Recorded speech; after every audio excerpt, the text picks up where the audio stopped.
కాకినాడ జిల్లా రంగంపేట మహిళా కానిస్టేబుల్ జయశాంతి వ్యవహారం వివాదంగా మారింది. గత ఏడాది జరిగిన డిఎస్సీలో తప్పుడు సర్టిఫికెట్తో జయశాంతి ఉద్యోగం పొందింది. అయితే ఆ సమయంలో కానిస్టేబుల్ గా ఉన్న భర్త తాతారావు సంపాదనను దాచి తండ్రిని సంరక్షకుడిగా ప్రస్తావిస్తూ ఈడబ్ల్యూఎస్ సర్టిఫికెట్ పొందినట్లు నిర్ధారణ అయింది. దానిపై విచారణ చేసి డిఎస్సీ ఉద్యోగం రద్దు చేశారు విద్యాశాఖ అధికారులు. ప్రభుత్వాన్ని మోసం చేసిందని చర్యలు తీసుకోవాలని తూర్పుగోదావరి ఎస్పీకి రిఫర్ చేశారు కాకినాడ డీఈఓ. అయితే ఇటీవల ట్రాఫిక్ క్లియర్ చేయడంతో జయశాంతి వెలుగులోకి వచ్చింది. ఆ సమయంలో నకిలీ ఐడీ కార్డుతో ఎస్ఐగా చలామణి అవుతున్న కామేశ్వరరావు అనే హెడ్ కానిస్టేబుల్ కి సహకారం అందించారు జయశాంతి. చంటిబిడ్డను ట్రాఫిక్ క్లియర్ చేసి వార్తల్లో నిలిచారు జయశాంతి. అది కూడా ప్లాన్ ప్రకారం జరిగిందని సోషల్ మీడియాలో విమర్శలొస్తున్నాయి.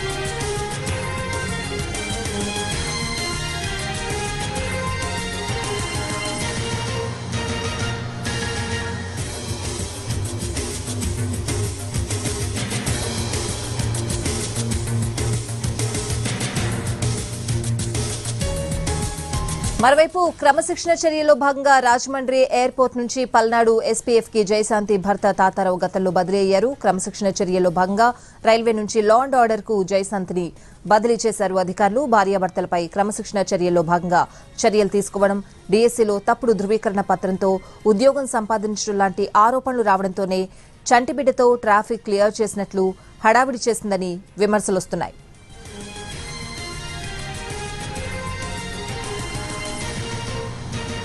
తన పరిధి కాకపోయినా చంటిబిడ్డను ఎత్తుకుని ట్రాఫిక్ క్లియర్ చేశారని ఇంటికి ఆహ్వానించి కానిస్టేబుల్ జయశాంతి దంపతులను సన్మానించారు హోంమంత్రి.